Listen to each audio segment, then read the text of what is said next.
సదా నింబవృక్షస్య మూలాధివాసాత్ సుధాస్రావినం తిక్తమప్యప్రియంతం తరుం కల్పవృక్షాధికం సాదయంతం నమామీశ్వరం సద్గురుం సాయినాథం. నమామీశ్వరం సద్గురుం సాయినాథం. ఓం శ్రీ సచిదానంద సమర్థ సద్గురు సాయినాథ్ మహారాజ్ కీ జై. సాయి బంధువులారా, మనం దాదాభాయ్ దేశ్ముఖ్ వారి కథలో ఉన్నాం. దాదాభాయ్ దేశ్ముఖ్ కథలో ఆ కథకు సంబంధించి ఇది మనకు 3వ ఎపిసోడ్ కాబట్టి 2 ఎపిసోడ్లు పూర్తయినాయి. ఇది 3వ ఎపిసోడ్లోకి వస్తున్నాం. 152వ పేజీ మొదలు పెట్టాలి. 152 అంటే బాబావారు ఆమెను దగ్గరకు పిలిపించుకొని ఆమెకు చేస్తున్నటువంటి సందేశంలో భాగంగా, ఓ తల్లి, అనవసరమైన యాతనకి అలా పాల్పడి చావును కోరుచున్నావు అనే పారాగ్రాఫ్ పూర్తయింది. ఆ తర్వాత 2వ పారాగ్రాఫ్లోకి వెళ్తున్నాం. ఆ 2వ పారాగ్రాఫ్లో నా గురువును అట్లు 12 సంవత్సరముల సేవించి తిని, ఇక్కడ బాబావారు తన గతాన్నో లేదా తన అనుభవాన్నో ఆమెకు చెబుతున్నాడు. ఇక్కడ బాబావారు ఏ విధంగా అయితే తన గురువుని సేవించారో అది ఎందుకు మనం చెప్తున్నారు అంటే, ఆ విధంగా మనం మన గురువుని సేవించాలి అని అర్థం. మన గురువుని పూజించాలి అని. ఒక దృష్టాంతం ఎందుకు చెప్తాం, ఒక కథను ఎందుకు చెప్తాం? ఆ కథని వినడం ద్వారా ఆ కథలో ఉన్న సారాంశాన్ని మనం అప్లై చేసుకుంటామనే ఉద్దేశంతో కథ చెప్తాం. కాబట్టి బాబావారు తన అవతారాన్ని చాలించక మునుపే ఆయన కొంత జ్ఞానాన్ని మనకు అందించాడు. హేమడ్ పంత్ గారికి సంకల్పం రావడం కానీ, చరిత్ర రాయడం కానీ, అది కేవలం భక్తుల యొక్క మనోసంకల్పం అంటే మనం నమ్మం కదా. నా చరిత్ర నేనే రాసుకుంటానని అన్నారు కదా. అంటే అర్థం ఏంటంటే, శ్రీ సాయి సచ్చరిత్రలో బాబావారు ఏదైతే బోధించారో అనేక మందిని నిమిత్తంగా చేసుకుని, ఆ బోధనల యొక్క ఉద్దేశం ఏంటంటే, నేను ఇలా సేవించాను నా గురువుని, లేదా నేను ఇలా బోధిస్తున్నాను, నా బోధనలని, నేను ఆచరించిన విషయాలని మీరు ఆకలింపు చేసుకుని మీ జీవితంలో మీరు అలా ప్రవర్తించాలి అన్నదే ప్రధానమైన ఆశయం. ఇక్కడ జ్ఞానం తెలుసుకోవడం ఒక అంశం. ఆ తెలుసుకున్నటువంటి జ్ఞానాన్ని తన జీవితంలో ఆచరించడం మరొక అంశం. దానికోసమే శాస్త్రం మనకు ఆధ్యాత్మిక మార్గంలో ముఖ్యంగా 3ంటిని నిర్దేశించింది: శ్రవణం, మననం, నిధిధ్యాసనం. శ్రవణం అంటే తెలుసుకోవాలి, వినడం అనే కాదు అర్థం. అప్పుడంటే శృతులు ఉన్నాయి కాబట్టి, శృతులు అప్పుడంతా జ్ఞానమంతా వినడం ద్వారా నేర్చుకున్నారు కాబట్టి, అప్పుడు అక్షర లేవు కాబట్టి, లిపి లేదు కాబట్టి, వేద సారాంశం అంతా కూడా గురువు నుంచి వినడం ద్వారా నేర్చుకున్నారు. ఆ విధంగా కొన్ని సంవత్సరాల పాటు, కొన్ని వందల సంవత్సరాల పాటు గ్రంథాలు లేనటువంటి కాలంలో వేదరాశి కూడా వేల వేల శ్లోకాలు కంఠోపాఠం చేసేవారు. ఎలా కంఠోపాఠం చేసేవారు అంటే, గురువు చెప్తూ ఉంటే విని, చదవడానికి ఏం లేదు. కాబట్టి వారు వారి గురువు దగ్గర, వాటిని శృతులు అన్నాం మనం. అక్కడి నుంచి వినడం ద్వారా నేర్చుకున్నాం. కాబట్టి శ్రవణం అని అన్నారు. శ్రవణం అంటే వినడం. వినడం ద్వారా జ్ఞానాన్ని సంపాదించాలి. ఇప్పుడు మనకు చదవడం కూడా యాడ్ అయింది. చదవడం ఎందుకంటే మనకు లిపి ఉంది కాబట్టి, అక్షరాలు ఉన్నాయి కాబట్టి, మనం చదవడం ద్వారా జ్ఞానాన్ని నేర్చుకుంటాం. చూడడం ద్వారా జ్ఞానాన్ని నేర్చుకుంటాం. కాబట్టి ఏ రూపంలోనైనా జ్ఞానాన్ని నేర్చుకోవడం అనేది శ్రవణం అని అనుకోవాల్సింది ఇప్పటి కాలాన్ని బట్టి. శ్రవణం, మననం. ఏదైతే నేర్చుకున్నావో ఆ నేర్చుకున్న దానిని మనం గుర్తుపెట్టుకోవడం సాధ్యం కాదు. ఎందుకు సాధ్యం కాదు అంటే, మనం కేవలం ఒకదాని మీదనే మనసు నిలపగలిగినటువంటి స్థితిలో మనం ఉండం. మనకు అనేక రకాల బాధ్యతలున్నాయి. అనేక రకాల పాత్రలున్నాయి. అనేక రకాల పాత్రల్లో మనం జీవించాల్సి ఉంది. కాబట్టి కేవలం ఉదాహరణకు ఒక గురుకులంలో చేరారనుకోండి, ఆ గురుకులంలో చేరినటువంటి విద్యార్థికి ఒకటే అజెండా. అజెండా ఏంటంటే, గురువు చెప్తాడు, వింటాడు, నేర్చుకుంటాడు. కానీ మనకది కాదు. మనకు ఆధ్యాత్మికత అన్నది వాస్తవానికి పార్ట్ టైం. ఇది పార్ట్ టైం తప్పితే ఫుల్ టైం అన్నది లేదు. వాస్తవానికి లేదు. నాకు తెలిసిన గృహస్థాశ్రమంలో ఉన్న వాళ్ళు ఎవరు కూడా ఫుల్ టైం చేసే అవకాశం లేదు. వారికి అనేక బాధ్యతలతో పాటుగా ఆధ్యాత్మిక మార్గంలో కూడా ప్రయాణించాలన్నది సంకల్పంగానే ఉంటుంది. కాబట్టి అనేక బాధ్యతలతో పాటు మనం దీన్ని కూడా తీసుకుంటున్నాం కాబట్టి, మనకు ఆ జ్ఞానాన్ని స్వీకరించేటువంటి సమయం చాలా తక్కువుంటది. దానికి పెట్టేటువంటి సమయం గాని, ఆ ప్రాధాన్యత గాని తక్కువుంటుంది. ఆ ప్రాధాన్యత తక్కువున్నప్పుడు మనకు శ్రవణ జ్ఞానాన్ని నేర్చుకుంటాం. ఆ నేర్చుకున్న జ్ఞానాన్ని మననం చేసే క్రమంలో ఇన్ని బాధ్యతలుంటాయి కాబట్టి, నేర్చుకున్నది అలానే ఉంటుందని నమ్మకమేమీ లేదు. అది మరలా పోతూ ఉంటుంది. దాని స్థానంలో అనేకం వచ్చి చేరిపోతూ ఉంటాయి. ఉదాహరణకి 8-9 దాకా సాయిబాబా సత్సంగం విన్నాం. విన్న తర్వాత 8 నుంచి కూడా సాయిబాబా సత్సంగాన్ని గుర్తు చేసుకుంటూ ఉంటామా? వెంటనే వేరే పనిలోకెళ్ళిపోతాం. వేరే పనిలోకెళ్ళిపోయి కుటుంబ బాధ్యతల్లో నిమగ్నం అయిపోతాం. లేదా ఎంటర్‌టైన్‌మెంట్‌కి వెళ్ళిపోతాం. లేదా ఇంకేదన్నా విషయాలు మాట్లాడుకుంటాం. అంటే మన ఇంద్రియాలకు ఇప్పటిదాకా ఏ పనైతే పెట్టామో, ఆ పని కొనసాగించే అవకాశం చాలా మందికి తక్కువుంటుంది. అందువల్ల అయ్యా మీరు మర్చిపోతారు ఈ విషయాల్ని. అందువల్ల మననం చేయండి. మరలా గుర్తు తెచ్చుకోండి అనే ప్రక్రియ అందువల్ల పెట్టబడింది. ఎవరైతే మననం చేయరో, కేవలం వినడం మాత్రమే చేస్తారో, శ్రవణం మాత్రమే చేస్తారో, వారికి ఇది గుర్తుండే అవకాశం లేదు. కాబట్టే మనం అనేక సార్లు సత్సంగాలు వింటున్నా గూడా, అనేక సత్సంగాల్లో పాల్గొంటున్నా గూడా జ్ఞప్తికి రావు. ఎందుకు జ్ఞప్తికి రావు అంటే మనం దాని మీద మనసు కేంద్రీకరించలేము. అది తప్పని కూడా నేను అనడం లేదు. ఎందుకంటే అనేక పాత్రలు మనం చేయాల్సి ఉంది గాబట్టి. కాబట్టి వినడం ఎంత ప్రాధాన్యత ఉందో వినడానికి మనం అంత సమయాన్నైతే పెడతామో, అదే విధంగా మననానికి గూడా ప్రాధాన్యత పెట్టాలి. ఇది మననం చేసే టైం. ఉదాహరణకి 8-9 దాకా సత్సంగం విన్నాం. ఆ విన్న 1 గంట సత్సంగాన్ని అలా విని వదిలేస్తే మనకు ఉంటుందా గుర్తు? ఉండదు. 1 గంట సత్సంగంలో ఒకవేళ ఉంటే 1, 2, 3 విషయాలేమన్నా గుర్తుంటాయేమో గానీ, అన్నీ గుర్తుండవు. మీకే గాదు నాకు గూడా గుర్తుండవు. కాబట్టి నేను గూడా ఏం జేస్తాను, మరలా దాన్ని వింటాను. ఒకవేళ అదే సందర్భం వచ్చినప్పుడు మరలా నేను ఆ సందర్భంలో ఏం జెప్పానని గుర్తు జేసుకుంటాను. కాబట్టి మననం జేయడానికి గూడా ఒక టైముండాలి. ఇది 2 అయిపోయిన తర్వాత నిధిధ్యాసనం అభ్యాసం జేయాలి. అదేదైతే విన్నామో దాన్ని గుర్తుపెట్టుకొని అభ్యాసం జేయాలి. ఇలా చేస్తేనే సత్సంగాలు ఉపయోగపడతాయి తప్ప, లేదంటే ఉపయోగపడవు. అలాగని జెప్పి, అయ్యా నేను 3 జేయలేకపోతున్నాను గాబట్టి, మొదటికే మోసం జేస్తానంటే, దానికి మనం ఏం జేయలేం. కాబట్టి something something is better than nothing అనే ఒక సామెత ఉంది మనకు. అంటే ఏమీ లేని దానికంటే ఏదో ఒకటి ఉండడం మేలు గదా! అప్పుడు మనం సత్సంగం చెప్పేవాళ్ళు, అమ్మా మీరు మననం చేస్తారా? లేదా అభ్యాసం చేస్తారా? అలాగైతే రండి సత్సంగానికి అని ఎవరైనా అంటారా? అనలేరు. కాబట్టి ఏది చేయకపోతే ఏదో ఒకటి చేయడం మేలు. అందువల్ల గురువుగారు స మన గు మన బాబా వారు ఏం చెప్తున్నారంటే, తన గురువుని ఆయన ఎలా సేవించారో చెప్తున్నారు. ఎందుకు అంటే, అలా మనం కూడా సాయిబాబా వారిని ప్రేమించాలి, పూజించాలని. ఇక్కడ మనకు గుర్తుపెట్టుకుంటే, నా గురువుని నేను అట్లు 12 సంవత్సరములు సేవించితిని. ఈ 12 సంవత్సరాలు సేవించడం అనేది అనేక మంది మహాత్ములకొస్తారు. రమణ మహర్షి కూడా 12 సంవత్సరాలు ఆ గుహలో ఉండి సాధన చేశారు అని అంటారు. 12 సంవత్సరాలు. అంటే ఒక 12 సంవత్సరాలు ఆధ్యాత్మిక సాధన చేస్తే, అప్పుడు ఏదో ఫలితం కనిపిస్తుందేమో అని అనిపిస్తుంది మనకు. 12 ఏళ్ల వరకు ఏదో అలా అలా ఉంటాం గానీ, వాస్తవానికి అంత పరిణతి ఉండదేమో. కాబట్టి 12 సంవత్సరములు సేవించితిని. వారే నన్ను పెంచి పోషించిరి. వారే నన్ను పెంచి పోషించిరి అంటే అర్థం ఏంటి అంటే, పూర్తిగా ఆయన గురువు గారికి సమర్పితం అయిపోయినాడు. అంటే ఈ గురువు గారికి ఈయన బాధ్యత కూడా ఒకటైపోయింది. పెంచి పోషించిరి. అలా గురువు గారే పెంచి పోషించాలంటే, ఆయన గురువు గారిని సంపూర్ణంగా ఆశ్రయించుండాలి. అలా ఆశ్రయించని పక్షంలో వాళ్ళు పెంచి పోషించేదేముంది?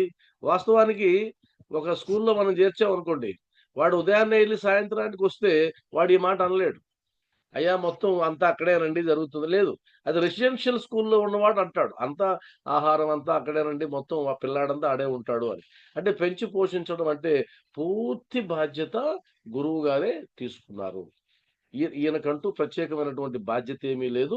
మొత్తం బాధ్యత ఆయనే తీసుకున్నాడు. తర్వాత భోజనమునకు గాని, వస్త్రములకు గాని నాకు లోటు లేకుండెను. అసలు లోటు లేకుండా ఉండడం ఒకటి, ధ్యాస లేకుండా ఉండడం ఒకటి. వాటి గురించి పట్టించుకోకపోవడం ఒకటి. నేను ఇలా తినాలి, ఇలా ఉండాలని పట్టించుకోకుండా, కేవలం గురువుగారి సేవలో ఉన్నప్పుడు అంతా ఆయనే చూసుకుంటాడనేటువంటి భరోసా ఆ శిష్యుడికి ఉండబట్టి, నాకు భోజనం గాని, వాటి మీద నేను పట్టించుకోవాల్సిన అవసరం లేదు. దీన్నే మనకు పదం ఏం వాడారు? గురు శుశ్రూష అనే పదం వాడారు. నేను గురు శుశ్రూష చేశాను అంటే అర్థం ఏంటంటే, టోటల్‌గా మనస, వాచ, కర్మన గురువు మీదనే ఆయన డిపెండ్ అయిపోయినాడు. పూర్తి డిపెండెంట్ అయిపోయినాడు. తర్వాత వారు పరిపూర్ణులు, వారు పరిపూర్ణులు. ఈ ఈ పదం కాడ మనం కొద్దిగా జాగ్రత్తగా ఆలోచించాలి. అండర్‌లైన్ చేసుకొని ఆలోచించాలి. పరిపూర్ణత అనేది ఒకటుంది. పరిపూర్ణత అంటే పర్ఫెక్షన్. పర్ఫెక్షన్, పరిపూర్ణత. అంటే ఎవరైతే పరిపూర్ణులవుతారో వాళ్ళు దైవాంశ సంభూతులవుతారు. మానవులు పరిపూర్ణులవుతారా అంటే 100కి 100% కాదు. 100కి 100% కాదు. మరి పరిపూర్ణత సాధించాలి గదా! అంటే పరిపూర్ణత సాధించాలనుకోవడం ఒక మానసిక రోగం. నేను మరలా రిపీట్ చేస్తా. ఏ విషయంలోనైనా పరిపూర్ణత సాధించాలనుకోవడం మానసిక రోగం. ఎందుకంటే అది సాధ్యం కాదు. పరిపూర్ణత సాధ్యం కాదు. చాలా మందికి ఉండేటువంటి ఒక జబ్బేంటంటే, నేను ఒక పని చేస్తే పర్ఫెక్ట్‌గా చేయాలి అనుకుంటారు. ఎప్పటికీ సాధ్యం కాదు. నువ్వు చేసేటువంటి క్రమంలో చేస్తూ వెళ్ళినట్లయితే అప్పుడేదన్నా ఒక పర్ఫెక్షన్ వస్తదేమో గానీ, అది కూడా పర్ఫెక్షన్ అనడానికి లేదు. ఎందుకంటే, ఈ లోకంలో నువ్వు ఎలాంటి పని చేసినా, ఆ పనిలో లోపాన్ని వెతికే వాళ్ళు ఉంటారు అంతే. దాంట్లో తిరుగులేదు. మీకు దీనికి సంబంధించి ఒక కథ మనం ఇంతకుముందు చెప్పుకున్నామేమో నాకు గుర్తులేదు గానీ, ఒక అద్భుతమైన శిల్పి ఉన్నాడట ఒక గ్రామంలో. అద్భుతమైన శిల్పి. అంటే అతను ఒక శిల్పాన్ని చెక్కితే ఇంక మనం దోషం వెతకలేం. అలాంటి శిల్పి. అలాంటి శిల్పికి అంతా పేరుంది. మంచి పేరు ప్రఖ్యాతులున్నాయి. అద్భుతమైన శిల్ప కళాకారుడని. చివరికి ఆయనకు వయసు అయిపోతూ వచ్చింది. ఒకరోజు ఆయన మంచి నిద్రలో ఉన్నప్పుడు ఎవరో గుసగుసలాడడం వినబడింది. మంచి నిద్రలో ఉంది. ఈయన ఏంటా ఎవరు మాట్లాడుతున్నారని ఆలకించాడు. ఆలకిస్తే ఆ స్వరాలు, ఆ గొంతులు ఏం మాట్లాడుకుంటున్నాయంటే, "ఏమిరా ఈయనేనా? నీకు నిజంగా తెలుసా? ఈయనేనా చూడు" అని అంటున్నది ఒక గొంతు. ఇంకొక గొంతు, "ఆ! ఈయనే. నాకు తెలుసు ఈయనే" అని అంటున్నాడు. "కాదు, కాదు. నువ్వు ఒకవేళ పొరపాటు చేశావనుకోండి, మనం శిక్ష అనుభవిస్తాం. మన నాయకుడు సామాన్యుడు గాదు. నువ్వు జాగ్రత్తగా చెప్పు. ఈయనైతేనే ఈరోజు మనం పని చేద్దాం. ఈయన కాదంటే నీకు అనుమానం ఉంటే మనం మరలా మన నాయకుడి దగ్గరికెళ్ళి మనం కన్ఫర్మ్ చేసుకొని వద్దాం" అని అన్నాడట. అప్పుడు ఈయన ఏంటి దేనికి సంబంధించి అని ఆలోచిస్తే, చివరికి వాళ్ళు మన నాయకుడి సంగతి తెలుసు గదా! యమధర్మరాజు. ఆయన సామాన్యుడు గాదు అన్నారట. సచ్చావురా దేవుడా! వీళ్ళు యమభటులు, యమకింకర్లు మాట్లాడుకుంటున్నారు. కాబట్టి నన్ను చంపడానికొచ్చారు ఈళ్ళు. నన్ను తీసుకెళ్ళిపోవడానికొచ్చారు. కాకపోతే నా అదృష్టం కొద్దీ వాళ్ళకేదో సందేహం ఉంది కాబట్టి ఈరోజు ఆపేశారు. అప్పుడు చివర్లో వాళ్ళన్నారట, "రేపొద్దాం పద" అన్న. "రేపు చూద్దాం. మా నాయకుడి దగ్గరికెళ్ళి కన్ఫర్మ్ చేసుకొనొస్తాం. ఈయన రేపు తీసుకెళ్ళిపోదాం ఏమైంది? ఒక రోజుకి ఏమవుతుందంటే, నాయనా మాటొస్తుందేమోరా" అన్నాడు ఒక భటుడు. "ఏం కాదురా" అని చెప్పి వెళ్ళిపోయారు. ఈయన దిగ్గున లేసి కూర్చున్నాడు. ఓహో! రేపు యమకింకరులు నా కోసం వస్తారు. రేపు నా చావు మూడింది అని అనుకోని ఆయనేం చేశాడంటే, ఉదయం నుంచి సాయంత్రం దాకా కష్టపడి ఆయనలాగా ఉండేటువంటి 7 శిల్పాల్ని తయారు చేసి, అంటే అచ్చుగుద్దినట్టు ఆయనలాగానే. ఆ 7 శిల్పాలు వరుసగా పెట్టి మధ్యలో ఈయన పడుకున్నాడు.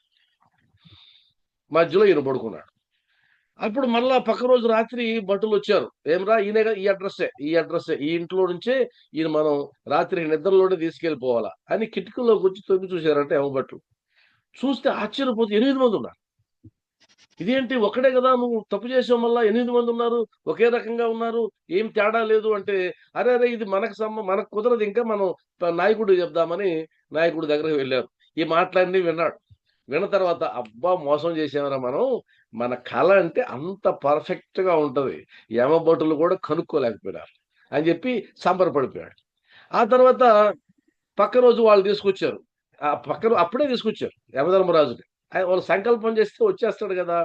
అప్పుడు యమధర్మరాజు వచ్చాడు. సమస్య చెప్పారు. అయ్యా ఇలా జరిగిందని. ఆయన వచ్చాడు. ఆ 8 మంది వరుసగా ఉన్నారు. ఈయన కూడా చూసి ఆశ్చర్యపోయాడు. అబ్బా ఏమి కళాకారుడు ఆయన, అద్భుతమైన కళాకారుడు అని అప్పుడు అన్నా అంటే యమధర్మరాజు, ఇంత బాగా చెక్కాడు గాని 8 మంది అచ్చుగుద్దినట్టున్నారు, కానీ ఎవరో ఈ చిన్న పొరపాటు చేసినారు వీటిని తయారు చేసిన వాళ్ళు అన్నాడు. వెంటనే ఇటు దిగ్గులు లేచి కూర్చొని అదేందో చెప్పన్నాడు. అదేందో చెప్పని లేచి కూర్చోగానే యమధర్మరాజు పాశ వేసి లాక్కెళ్ళి.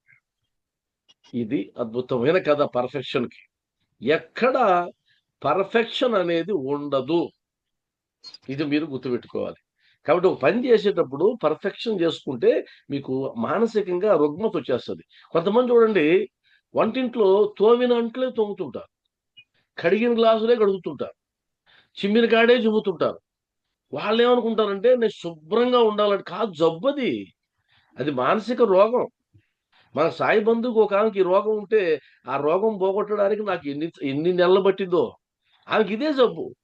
అది బాగా దుప్పటి వేసేస్తుంది డబుల్ కాట్ మీద, మరలా డౌట్ వస్తుంది, మరలా దుప్పటి తీస్తుంది, మళ్ళా వేస్తుంది, కడిగిన కాడే కడుగుతుంది, చిమ్మిన కాడే చెబుతుంది, ఒక చేయి కడిగి ఇలా వస్తుంది, మళ్ళా ఆమెకి ఏదో బాగాలేదు అనిపిస్తుంది, మళ్ళా పోయి శుభ్రంగా చేసి కడుగుతుంది. మొత్తం ఆమెకి ఒళ్ళంతా పాచిపోయింది అనమాట.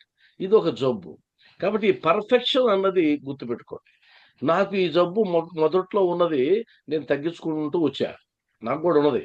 కాబట్టి ఈ పర్ఫెక్షన్ అనేది ఎలా ఉంటుందో ఒక ఎగ్జాంపుల్ చెప్తా మీకు, ప్రాక్టికల్ ఎగ్జాంపుల్. ఆ పరిపూర్ణత అనే పదం కాడే ఉన్నాం మనం. వారు పరిపూర్ణులు ఆ పదం కాడే ఉన్నాం. నేను ఒకసారి సైకాలజీ చదివేటప్పుడు నేను రాసిన పుస్తకాలు పరిచయం చేద్దామని మాకు చదువు చెప్పే మేడం దగ్గరికి వెళ్ళా. సైకాలజీ తిరుపతి యూనివర్సిటీలో, ఎస్వి యూనివర్సిటీలో. అప్పుడు నేను వెళ్ళి ఆ పుస్తకాలు ఇచ్చా. మేడం నేను ఈ 3 పుస్తకాలు రాశానని. ఆమె కింద నుంచి పైదాకా చూశాను. ఏంటి 3 పుస్తకాలు రాసావా అని. అవును మేడం అన్న. ఎలా రాసావయ్యా నువ్వు? నువ్వు ఇప్పుడే కదా సైకాలజీలో చేరావు, నువ్వు సైకాలజీ పూర్తి కూడా కాలేదు, నేను మీ గురువుని, నీకు పాఠాలు చెప్పే గురువుని, నేను కూడా రాయలేదు, నువ్వు ఎలా రాసావు?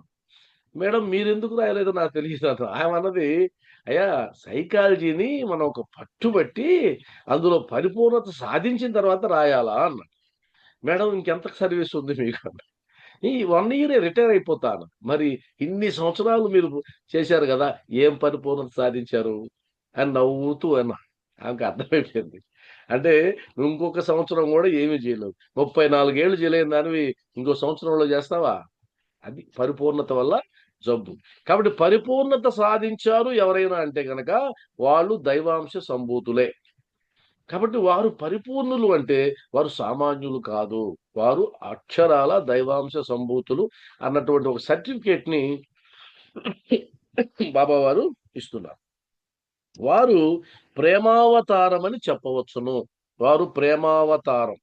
ఇది కూడా అద్భుతమైన పదం, ప్రేమావతారం. దశావతారాల్లో ప్రేమావతారం లేదు. దశావతారాల్లో ప్రేమావతారం ఏముండదు. ఒక ప్రయోజనాన్ని ఆశించి ఆ ప్రయోజనం కోసం ఒక అవతారం వస్తుంది. అవతారం వచ్చిన తర్వాత ఆ ప్రయోజనం పూర్తవుతుంది. ఆ తర్వాత అవతార సమాప్తి అవుతుంది. ఇక్కడ ప్రేమావతారం అంటే అర్థం ఏంటంటే ఇది పరిపూర్ణమైనటువంటి ప్రేమావతారం. ఇక్కడ ఇచ్చిపుచ్చుకోవడాలు ఏముండవు. ఇక్కడ నువ్వు ఇస్తేనే నేను ఇస్తాననేది ఏముండదు. ప్రేమ అంటే అర్థం ఏంటంటే షరతులు లేనిది, దానికి పేరే ప్రేమ. వాస్తవానికి ఆ పదాన్ని మనం తప్పుగా ఉపయోగిస్తూ ఉంటాం. ప్రేమ అంటే అర్థం ఏంటంటే కింద బ్రాకెట్లో ఏం రాసుకోవాలంటే, నేను నిన్ను ప్రేమిస్తున్నాను అని అంటాం కదా సినిమాల్లో అనేకసార్లు డైలాగులు, మనం కూడా అప్పుడప్పుడు చెప్తుంటాం. నేను నిన్ను ప్రేమిస్తున్నాను అంటే అర్థం ఏంటంటే బ్రాకెట్లో కింద ఏ షరతులు లేకుండా అని పెట్టుకోవాలి. షరతు ఉన్నదనుకోండి అది ప్రేమగా, షరతు ఉంటే ప్రేమగా. కాబట్టి బాబా వారు వారి గురువు ఎలాంటి అవతారాలంటే ప్రేమావతారాలు. అంటే షరతులు ఉండవు. అయ్యా నువ్వు ఇది చేస్తేనే నేను అనుగ్రహిస్తా, నువ్వు ఇలా ఉంటేనే నీ దగ్గరకు వస్తా, ఇవేం ఉండవు. ఆయన షరతులు లేకుండా భక్తుల్ని ప్రేమిస్తాడు. బాబా వారికి ఇన్ని కోట్ల మంది ఎందుకు అయ్యారు అనుకుంటున్నారు భక్తులు? ఆయనది ప్రేమావతారం. ఆయన ప్రేమావతారం కాబట్టి మనలాంటి వాళ్ళందరినీ కూడా మనలో ఉండే దోషాలు వెతకకుండా దగ్గరికి తీసుకుంటూ ఉన్నాడు.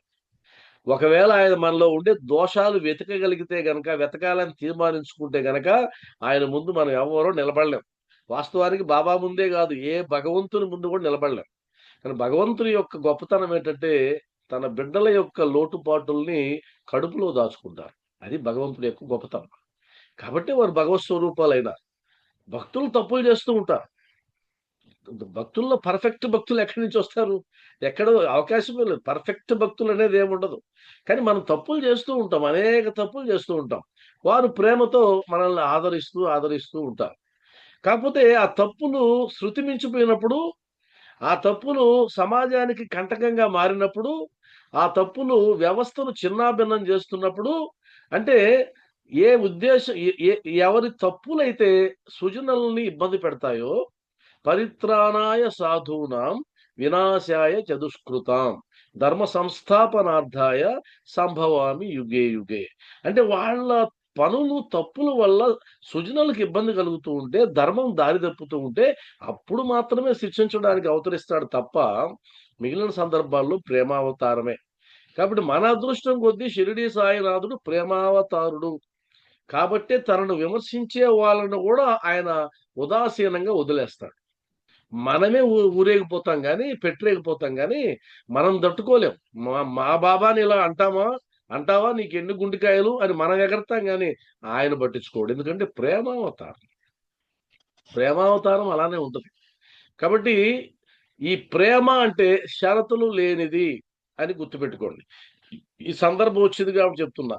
లౌకికమైనటువంటి జీవితంలో లేదా గృహస్థు ధర్మంలో మీరు అందరితో ఆనందంగా జీవించాలి అంటే షరతులు లేకుండా ప్రేమించడం అలవాటు చేసుకోండి. ఎవరినైనా సరే. మీ భర్తని గాని, మీ భార్యని గాని, మీ బిడ్డల్ని గాని, నీ ఇరుగు పొరుగు వారిని గాని షరతులు లేకుండా ప్రేమించడం అలవాటు చేసుకోండి. వాళ్ళు మిమ్మల్ని గుండెల్లో పెట్టుకుంటారు. షరతులు పెట్టారనుకోండి వాళ్ళు మీకు దూరమే అవుతారు ఎట్టి పరిస్థితుల్లో. బిడ్డల్ని ప్రేమించండి, బిడ్డల్ని పెంచండి. ఏం షరతులొద్దు. షరతులంటే అర్థం ఏంటంటే, ఈరోజు నేను వీడిని పెంచినట్లయితే రేపు వాడు నన్ను బాగా చూసుకుంటాడు. వద్దు. అదొద్దు. నీ బాధ్యత నువ్వు చూసుకో. అయిపోయిందింకా. అలా ఉండాలి. ఇదొక ఎగ్జాంపుల్ మాత్రమే. ఎవ్వరినైనా సరే. అలా ప్రేమించడం మొదలుపెట్టుకోవాలి. తర్వాత ఆ ప్రేమను నేనెట్లు వర్ణించగలను? వారు నన్ను మిక్కిలి ప్రేమించెడు వారు. అలాంటి గురువు. ఆ విధమైన గురువే ఉండరు. ఆ విధమైన గురువే ఉండరు. ఇది గొప్ప అనుభూతి. అలాంటి గురువు దొరికారండి మాకు. ఇంకా అలాంటి గురువే ఉండరు. ఉదాహరణకి మనకిప్పుడు మనం జీవిస్తున్నటువంటి కాలంలో బాబా వారితో సమకాలీనంగా ఉన్నటువంటి గురువులు చాలా మంది ఉన్నారు గదా! రామకృష్ణ పరమహంస గారు గాని, రమణ మహర్షి గారు గాని, వీళ్ళ మాటలు వస్తూనే ఉంటాయి అప్పుడప్పుడు. మనకు ఒక పెద్ద చార్ట్ ఉంటుంది. కొన్ని మందిరాల్లో వేసుంటారు పెద్ద చార్టు. ఒక 60, 70 మంది చార్ట్ ఉంటాయి. అందరూ సద్గురువులే. అందులో ఫోటోలన్నీ ఉంటాయి. మీరు అవన్నీ చూడండి. మీ చూపు ఒక దగ్గరే నిలబడిపోద్ది. అది ఎక్కడ అంటే సాయిబాబా గారి దగ్గర నిలబడిపోద్ది. మీరన్నీ చూడండి కావాలంటే. కానీ వాళ్ళేం చేస్తారంటే బాబా వారిని గూడా ఆ 70 మందిలో ఒకరిగా ఏసేస్తారు. కొన్ని మందిరాలు నేను చూసా. ఆ మందిరాల్లో సద్గురువులు ఉంటారు. ముఖ చిత్రాలుంటాయి. మీరే చూసుంటారు అనేక సార్లు. ఆ ముఖ చిత్రాలు చిన్న చిన్న ఫోటోలు వరుసగా యేసుంటాయి. పెద్ద ఫ్రేమ్ కట్టించుంటారు. వాళ్ళందరిలో బాబా వారు ఒకరు. నా ఉద్దేశ్యం ఏంటంటే నిజంగానే నీ భావన అదా? నా ప్రశ్న వాళ్ళకి గూడా. నిజంగానే నీ భావన అదా? ఏవండీ ఎంతో మంది గురువులున్నారండి. అంతమంది గురువులు నాకు సమానమే. వాళ్ళందరూ నాకు సమానమేనండి అని అంటావా? అలా అనగలవా? అలా అంటే గనక ఈ బాబా వారు చెప్పిన సూత్రం అది కాదు. బాబా వారు చెప్పిందేంటంటే, ఆ విధమైన గురువే ఉండరు. నా గురువు లాంటి గురువే ఉండరంతే. ఇది భావన, భక్తుని యొక్క భావన, శిష్యుని యొక్క భావన అలా ఉండాలి. నేను ఈ మధ్య కూడా ఒక టెంపుల్కి వెళ్ళినప్పుడు ఇది చూశాను. చాలా టెంపుల్స్ లో ఉంటాయి. మరి తప్ప అండి అంటే తప్పేం కాదు. మెహర్ బాబా ఇచ్చినటువంటి స్టేట్మెంట్ కూడా ఈ ఆధ్యాత్మిక ప్రపంచాన్ని ఏలడానికి 72 మంది మహనీయులు ఉన్నారు. ఈ 72 మంది మహనీయుల్లో 5గురు సామ్రాట్లు ఉన్నారు. 5గురు సామ్రాట్లలో మహా సామ్రాట్ షిరిడి సాయినాథుడు అని ఆయన స్టేట్మెంట్ ఇచ్చాడు. బాబా గారి గురించి నాకు తెలిసినంతగా మీకు తెలిస్తే ఇది నిజమని మీరు ఒప్పుకుంటారు అన్నాడు. అంటే అర్థం ఏంటి? అంతమంది గురువులున్నా అందులో గ్రేడింగ్ ఉంది కదా, అందులో గ్రేడింగ్ అనేది ఉంది. ఆ గ్రేడింగ్ ప్రకారమే అలా ఉంటుంది తప్ప ఇంకొక రకంగా ఉండదు. మీకు ఒక తరగతిలో 50 మంది పిల్లలు ఉంటే అందరూ విద్యార్థులే, కానీ గ్రేడింగ్ ఉంటుంది అదే విధంగా. కాబట్టి ఎవరైతే గురువుని అధికంగా అధికుడని నమ్ముతారో, బాబా వారు అనేక సందర్భాల్లో చెప్పారు. అనేక సందర్భాల్లో బాబా వారిని ఆ స్థాయిలో నువ్వు నిలుపుకోగలిగితే, మనం నిలుపుకుంటాం కాబట్టి ఈరోజు మనం ఆయనతో కనెక్ట్ అయి ఉన్నాం. మనం అందరూ ఒకటేనండి అనేటువంటి భావన నాకు తెలిసి ఉండదు అని నేను అనుకుంటూ ఉన్నా. ఉదాహరణకి నా లైబ్రరీలో రమణ మహర్షి గ్రంథాలు ఉన్నాయి, రామకృష్ణ పరమహంస గ్రంథాలు ఉన్నాయి, అన్ని గురువుల గ్రంథాలు ఉన్నాయి. కానీ నా ఇంపార్టెన్స్ ఎక్కడికి వెళ్తుంది? బాబా దగ్గరికే వెళ్తుంది. ఖచ్చితంగా బాబా దగ్గరికే వెళ్తుంది. నేను వారి యొక్క జీవితాలని చదివి వాటిని బాబా గారి గురించి చెప్పేటప్పుడు వాటిని ఎలా ఉపయోగించుకోవచ్చో చూస్తాను. నేను భగవద్గీత చదువుతాను. భగవద్గీతలో బాబా వారికి ఎలా, భగవద్గీత ద్వారా బాబా వారిని ఎలా ఎడిఫై చేయొచ్చో నేను మాట్లాడతాను. రామాయణం చదువుతాను. రామాయణం ద్వారా బాబా వారి యొక్క గొప్పతనాన్ని ఎలా చెప్పొచ్చో చూస్తాను. అంటే అర్థం ఏంటి? నేను ఏ సత్సంగాన్ని చెప్పినా ఏం చేసినా నేను బాబా వారిని ఎలా ఎడిఫై చేయగలను, ఆయన గొప్పతనాన్ని ఎలా చెప్పగలను. భగవద్గీతలో ఇలా చెప్పారు, మా గురువు ఇలా చెప్పారండి, చూసారా, రెండు సమానంగానే ఉన్నాయి. ఈ ధోరణిలో వెళ్తుందే తప్ప ఇంకొక రకంగా ఉండదు. ఆ విధంగా నీ గురువుకి ఆ స్థానాన్ని ఇవ్వగలగాలి. మొన్న ఈ మధ్య పూజా మందిరాల ఫోటోలు చాలా మంది పెట్టారు మన వాళ్ళు. అద్భుతంగా ఉన్నాయి. అసలు ఎంత మాటలకు చెప్పలేనంత గొప్పతనంగా ఉన్నాయి ఆ పూజా మందిరాలు. వాళ్ళు బాబాకి ఇచ్చిన ఇంపార్టెన్స్ అంటే బాబా వారికి ఇస్తేనే, ఇంపార్టెన్స్ ఇస్తేనే గొప్ప పూజా మందిరం అని నా ఉద్దేశం కాదు. అది నా ఉద్దేశం, అది మీ భావన. అది మీ భావన ఎలా ఉన్నా ఇబ్బంది లేదు. కొంతమంది వెంకటేశ్వర స్వామి దగ్గరికి వెళ్ళి మేము సాయి అంటామండి అంటే ఓకే. నేను వెంకటేశ్వర స్వామి దగ్గరికి వెళ్ళి వెంకటేశ్వర స్వామి అంటానండి అంటే కూడా ఓకే. తప్పేముంది? ఏ భావం అంటే ఎవరి భావన వాళ్ళది. మీ భావన మీదే.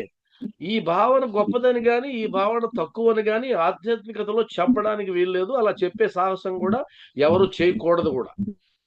ఇంకొకరిని తక్కువ చేసి మాట్లాడడం గాని, ఏమండి నీ భక్తి తక్కువ అండి అలా అనడం గాని తప్పు. నీకు ఏదైతే గొప్ప అనిపించిందో అది అందరికీ గొప్ప అనిపించాలని ఏముంది? ఈ న్యూట్రల్ మైండ్ సెట్ లో ఉండాలి. మళ్ళా ఆ పదాన్ని తిరిగి వాడుతున్నా. నీకు ఏదైతే గొప్ప అనిపిస్తుందో అది అందరికీ గొప్ప అనిపించాల్సిన అవసరం లేదు. అది న్యూట్రల్ మైండ్ సెట్. ఎవరి ఎవరి గొప్పతనం వారిది. ఎవరికి ఎవరు గొప్ప అనిపిస్తే వారు అలా గొప్పగా అనిపిస్తారు. నీకు గొప్ప అనిపించిన వాళ్ళు ఇంకొకరికి తక్కువ అనిపించవచ్చు.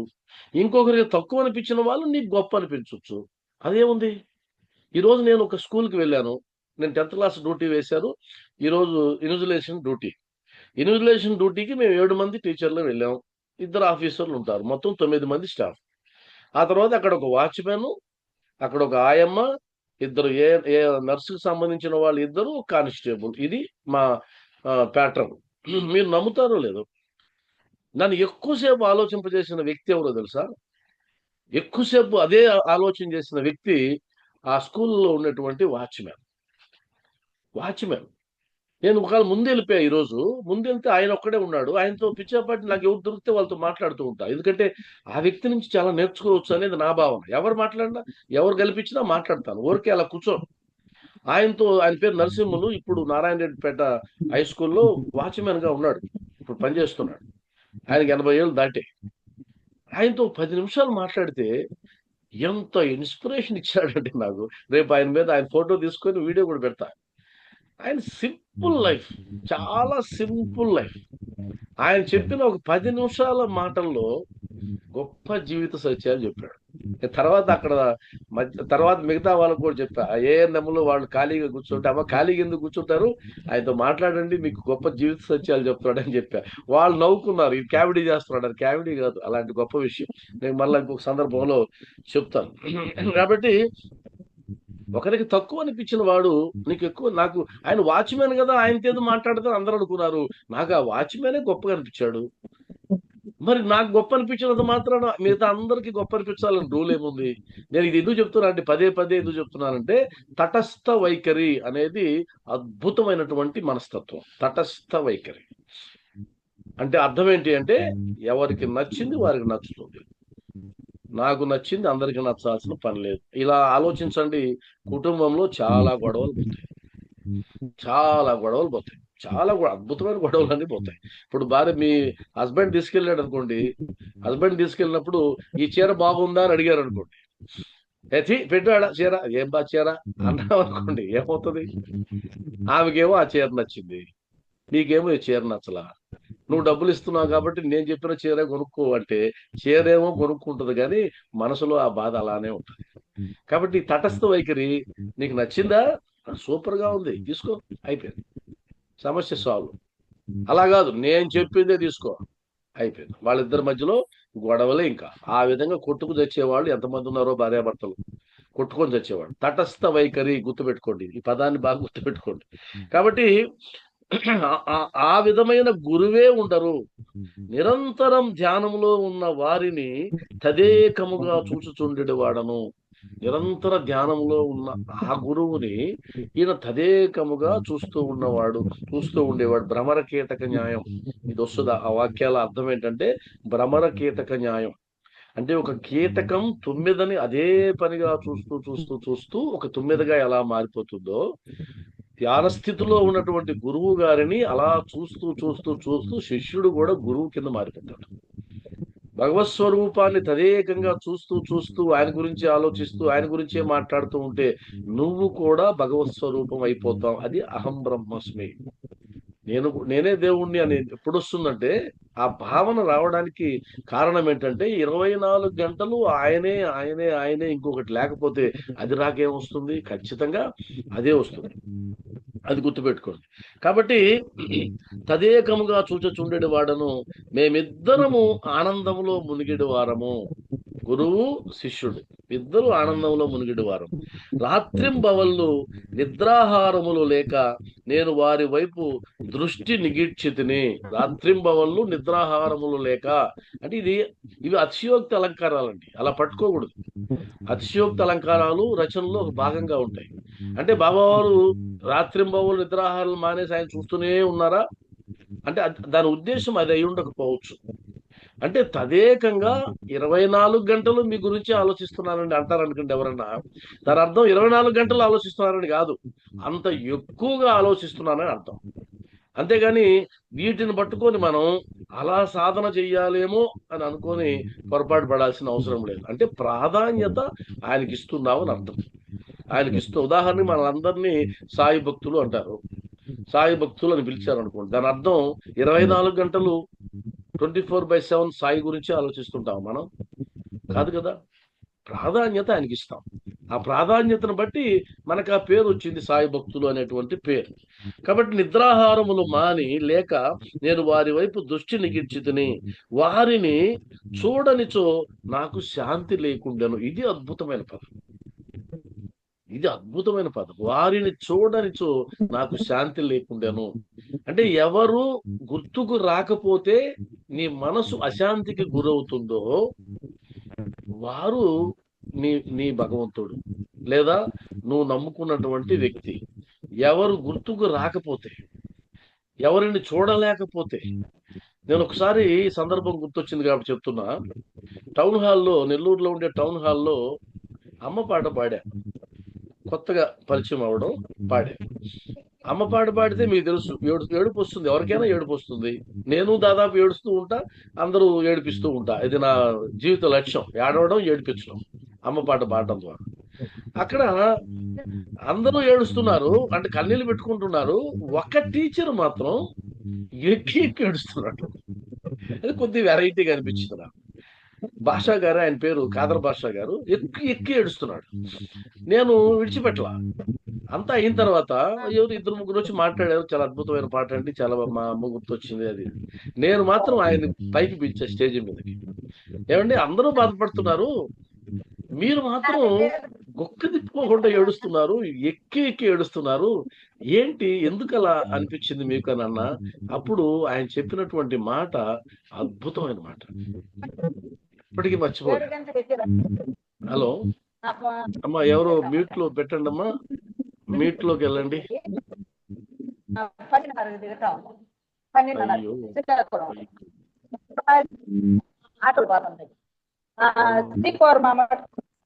అమ్మా ఎవరు మాట్లాడుతున్నారు?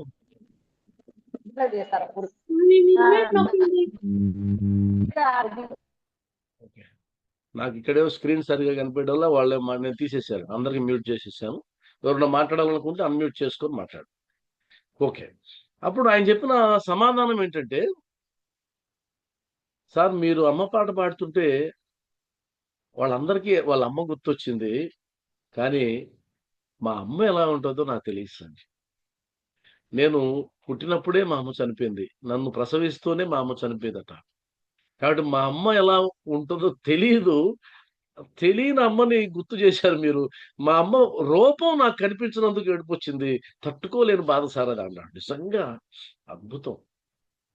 అమ్మ గుర్తొస్తే ఏడవడం వేరు, అసలు అమ్మ ఎలా ఉంటుందో తెలియకపోతే అది ఒక నా హృదయాన్ని చిమ్మేసేటువంటి బాధ కదా అది. అది ఆయన ఆ రోజు అనుభవించాడు.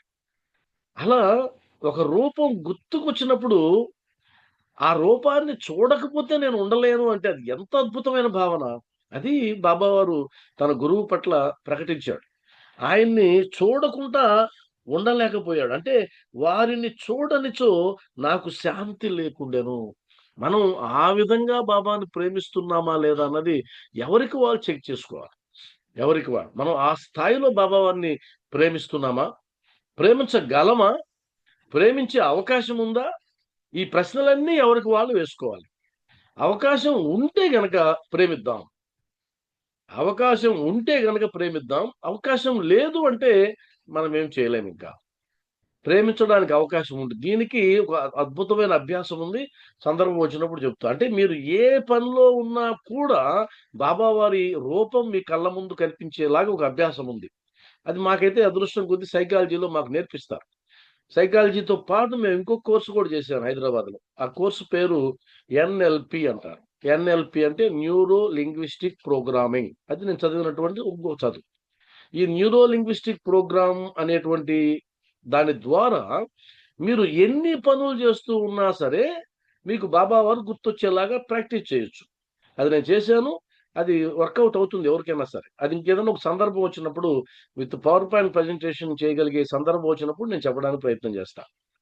కాబట్టి ఇక్కడ ఎవరి రూపం అయితే మన కళ్ళ ముందు మెదలడం లేదో అప్పుడు అశాంతి వచ్చినట్లయితే, ఆ అశాంతి అర్థం ఏంటి అంటే గనక ఖచ్చితంగా మనం ఇబ్బంది పడుతున్నాము అని అర్థం. ఆయన ఆయన లేకపోతే మనం జీవించలేము అని అర్థం. ఆయనతోనే మన జీవితం అనేది ఒక అర్థం. కాబట్టి అది గుర్తుపెట్టుకోండి. అద్భుతమైనటువంటి మళ్ళా చదువుతా దాన్ని. వారిని చూడనిచో నాకు శాంతి లేకుండెను. అద్భుతమైనటువంటి వర్ణన. వారి ధ్యానము, వారి సేవ తప్ప నాకింకొకటి లేకుండెను. వారి ధ్యానము, వారి సేవ తప్ప నాకు ఇంకొకటి లేకుండెను. వారే నా ఆశ్రయము. వారే నా ఆశ్రయము. ఆశ్రయము అనే ఒక పదాన్ని అండర్‌లైన్ చేసి పెట్టుకోండి సచరిత్ర ఉన్నవాళ్ళు. వారే నా ఆశ్రయము. ఇదే పదం ఇంకొక సందర్భంలో వస్తుంది సచ్చరిత్రలో. ఇంకొక సందర్భం. ములే శాస్త్రి అనుకుంటా ఆ భక్తుడి పేరు. బూటీ గారు తీసుకొస్తారు. ములే శాస్త్రి అని. ఆయన జాతకం చెప్పడంలో దిట్ట. ఆయన రాగానే బాబావారి యొక్క హస్తాన్ని కూడా అడుగుతాడు. చెయ్యి ఇవ్వండి మీకు జాతకం చెప్తాను అని. ఆయన నవ్వుకొని ఇవ్వడు. అంటే అంతర్జాతకాలు మార్చి రాసే సాయిబాబా గారి దగ్గరికి వెళ్ళి నీ జాతకం చెప్తాను అని ఆయన చేయి అడుగుతాడు. అదే అజ్ఞానం, అంతకంటే పెద్ద అజ్ఞానం ఏముంది. ఆయన ఇవ్వడు. ఆ తర్వాత ఆయన వసతికి వెళ్తాడు. వసతికి వెళ్ళినప్పుడు బూటీ గారికి చెప్పి ములే శాస్త్రి దగ్గరికి వెళ్ళి దక్షిణ తీసుకురమ్మంటాడు బాబావారు. ఆ దక్షిణ తీసుకురావడానికి ములే శాస్త్రి దగ్గరికి వెళ్తారు. అయ్యా, బాబావారు దక్షిణ తీసుకురమ్మన్నారు. ఆయనకు ఇప్పుడు సందిగ్ధత వస్తుంది. ఏంటంటే బూటీ సామాన్యుడు కాదు, కోటీశ్వరుడు. ఆయన వచ్చి దక్షిణ అడగాల్సిన అవసరం ఆయనకి లేదు. ఎందుకంటే తీసుకొచ్చింది ఆయనే, కోటీశ్వరుడు, వారి మీద గౌరవం ఉంది. ఇప్పుడు ఈయన సందిగ్ధంలో పడతాడు. అప్పుడు ఆ పదం వాడతాడు. అసలు నేనెందుకు బాబా వారికి దక్షిణ ఇవ్వాలి అని అంటూ ఏమంటాడంటే, నేను వారి ఆశ్రితుడను కానే, నేను వారి ఆశ్రితుడను కానే. అద్భుతమైన పదం. నేను ఆయన్ని ఆశ్రయించలేదే, మరి నేనెందుకు ఇవ్వాలి ఆయనకి దక్షిణ? నేను ఎప్పుడు ఇవ్వాలి? నేను ఆయన ఆశ్రితుడనైనప్పుడు ఇవ్వాలి. నేను ఆశ్రితుడని కాదే, నేనెందుకు ఇవ్వాలి దక్షిణ అనేది ప్రధానమైనటువంటి అంశం. ఇక్కడ ఇక్కడ వాడిన పదం ఏంటి? వారే నా ఆశ్రయము. ఆశ్రయము అంటే నేను ఆయన్ని ఆశ్రయించాను. నన్ను ఉద్ధరించే వాడివి నువ్వు తప్ప ఇంకెవరు లేరు అని నమ్మి నిన్ను ఆశ్రయించాను. ఎంత అద్భుతమైన భావన అండి అది. ఆ భావనని మీరు అర్థం చేసుకోవాలి. అలా అలా మనం ఉండగలిగితే, బాబావారి ఆశ్రితుడనండి నేను అని అనగలిగితే. నిన్న ఒక సందర్భం వచ్చింది. ఆ సందర్భం ఏంటంటే, అంటే బాబావారు ప్రాక్టికల్స్ చేస్తుంటారు. నాకైతే ఒక అనుభవం ఏంటంటే, ఏదైతే సత్సంగంలో నేను చెప్పాల్సి వస్తుందో, ఆ చెప్పాల్సిన వచ్చిన దానికి ఒక రోజు ముందే నాకు ప్రాక్టికల్స్ ఉంటాయి. ఇది కాదు, ఎన్నో అనుభవాలు ఉన్నాయి నాకు, నిజమైన అనుభవాలు. అంటే రేపు ఆ టాపిక్ వస్తుంది నాకు. ఆ టాపిక్ వస్తుందని కూడా నాకు తెలియదు. కానీ బాబావారు ఏం చేస్తారు తెలుసా? ముందుగానే ఒక సంఘటన నా ముందు పెడతాడు. ముందు పెట్టి, "అరే అబ్బాయి, దీంట్లో నువ్వు ఎలా డెసిషన్ తీసుకుంటావు" అని ఆయన ఛాలెంజ్. అది మనకు తెలియదు ఆ విషయం. ఇప్పుడు ఇప్పుడు చదువుతుంటే తెలుస్తుంది నాకు. నిన్న జరిగింది పరీక్ష అని వాస్తవంగా నాకు తెలియదు. నిన్న ఒకరు నాకు ఫోన్ చేశారు. ఫోన్ చేసి ఇంతకుముందు పరిచయం ఉన్న వాళ్ళే సాయి భక్తులు మాట్లాడుతూ మాట్లాడుతూ, "సార్ మీకు ఈ సంస్థ గురించి తెలుసా" అని అడిగింది ఆమె. "తెలీదమ్మా" అన్నా. "అరే సార్, భలే వాళ్ళే." ఆమె సాయి భక్తురాలు. ఆ సంస్థ అది సామాన్యమైనది కాదు. ఆ సంస్థని స్థాపించిన ఆయన సాక్షాత్తు పరబ్రహ్మ స్వరూపుడే. ఆయన అసలు ఇంతని చెప్పలేము ఆయన గొప్పతనం. చాలా గొప్పవాడు. ఆయనకు సంబంధించిన సంస్థ ప్రపంచమంతా విస్తరించుంది. ఇన్ని దేశాలలో ఆయన సంస్థ ఉంది. ఇన్ని లక్షల మంది, కోట్ల మంది భక్తులున్నారు. మేమందరం ఈ మధ్య ఆయన గురించి తెలుసుకొని ఆయన్ని ఆశ్రయించాం.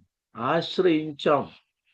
ఇప్పుడు నా విన్నపం ఏంటంటే, మీలాంటి వాళ్ళు ఆయనని ఆశ్రయిస్తే అసలు మీ జాతకమే మారిపోతుంది.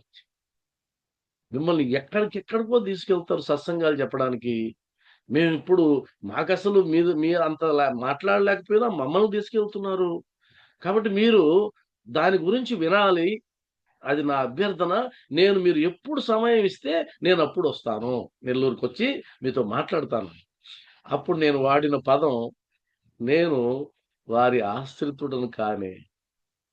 ఇదే పదం వాడా. నేను వారి ఆశ్రితుడను కానే.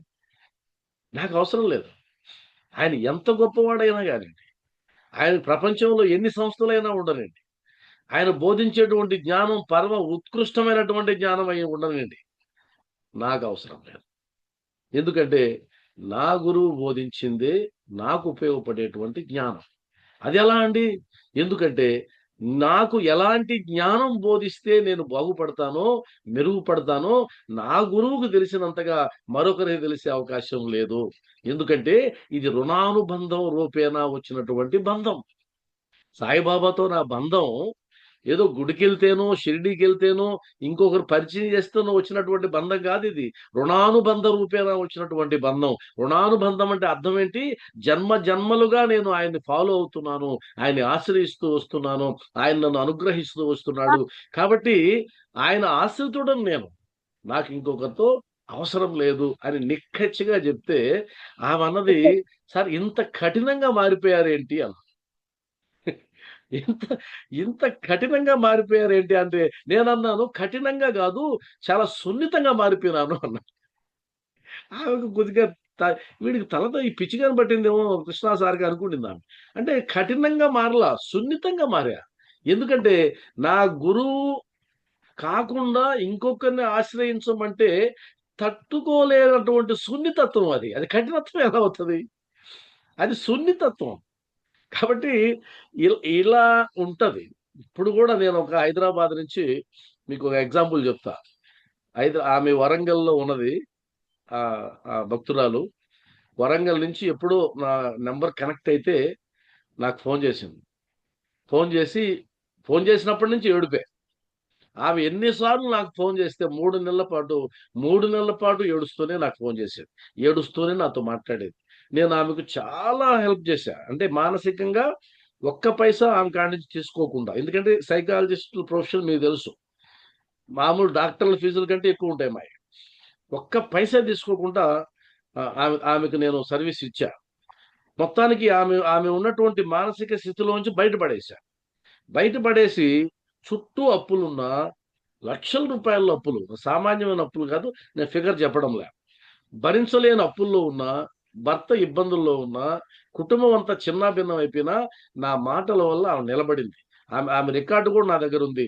సార్ మీరు లేకపోతే నేను చచ్చిపోయి ఉండేదాన్ని. మీరు నన్ను బతికించారు అన్న స్టేట్మెంట్ నా కాడ ఉంది ఇంకా. ఆమె పెట్టిన మెసేజ్ అది. నేను మెయిల్‌లో దాచిపెట్టుకున్నా. ఆ తర్వాత హైదరాబాద్‌కి ట్రాన్స్‌ఫర్ అయింది. చెప్పింది. హైదరాబాద్‌కొచ్చాను సార్. హైదరాబాద్‌లో మేము పలానా దగ్గర ఇల్లు తీసుకున్నాం. సంతోషం. బాబా లేకపోతే ఆమె జీవితమే లేదన్నట్టుగా నాతో మాట్లాడేది. ప్రతిరోజు మాట్లాడేది. బాబా లేకపోతే నా జీవితం లేదండి. బాబాతో నా జీవితం అంతే. అని ఉదయాన్నే నిద్ర లేచినప్పటి నుంచి పడుకునేదే బాబా, బాబా. ఆ తర్వాత ఆ వీధిలో ఎవరో ఒక ఆమె, ఒక ధ్యానానికి సంబంధించినటువంటి సంస్థకు సంబంధించిన ఆమె, ఆమెతో మాట్లాడింది. అమ్మా మీరు చాలా భక్తితో ఉన్నారు. నేను గమనిస్తూ ఉన్నాను. మీరు మీ భక్తికి ఇంకాస్త ధ్యానం తోడైతే అద్భుతమైన స్థాయికి వెళ్తారు అనింది. అప్పుడు నాకు ఫోను చేసి, "సార్ ధ్యానం గురించి పిలుస్తున్నారు వెళ్ళమంటారా?" అంది. మంచిదే కదమ్మా! వెళ్లి తీసుకో. ఈమె వెళ్లి ఏమైపోయిందంటే, భావాన్ని పూర్తిగా విస్మరించి ఆ సంస్థలో చేరిపోయింది. తప్పని నేను అనడంలే. మీరు మళ్ళీ నన్ను అపార్థం చేసుకోవద్దు. అదేం తప్పండి అలా వెళ్తే? తప్పా, ఒప్పా గాదు. నీ మనసుని శుభ్రంగా కడిగి వాళ్ళ గల్లాపెట్టెలో వేసుకున్నారు. లేదా వాళ్ళ సంస్థలో చేర్చుకున్నారు. తప్పేం గాదు. కానీ చేర్చిన తర్వాత నువ్వెలా ఉండాలో అలా ఉండాలి. ఒక సంస్థలో చేరు తప్పేముంది? ఆ తర్వాత ఆమె ఫోను జేసి, మనం అనుకుంటాం గానండి సార్ సచ్చరిత్రలో ఏం లేదు సార్. సచ్చరిత్రలో ఏం లేదు. అది వేస్ట్. వాళ్ళ పుస్తకాలు ఎంత బాగున్నాయి సార్. ఇది దోషం. ఇది తప్పు. వేరే సంస్థకి వెళ్ళడం తప్పు గాదు. వేరే గురువుని ఆశ్రయించడం గూడా తప్పు గాదు. వేరే విధానంలోకి వెళ్ళడం గూడా తప్పు గాదు. చాలా మంది చుట్టూ పిలుస్తూ ఉంటారు. ఎంతో మంది పిలుస్తుంటారు. అది అద్భుతం, అది అద్భుతం, అది ఇది. ఎందుకంటే వాళ్ళకి బాగా ఎక్కువ సంఖ్యలో దొరికేది మనమే. సాయి భక్తులు ఎక్కువ సంఖ్యలో దొరుకుతారు. ఈ సాయి భక్తుల్లో ఎక్కువ మందికి సత్సంగాలు ఉండవు.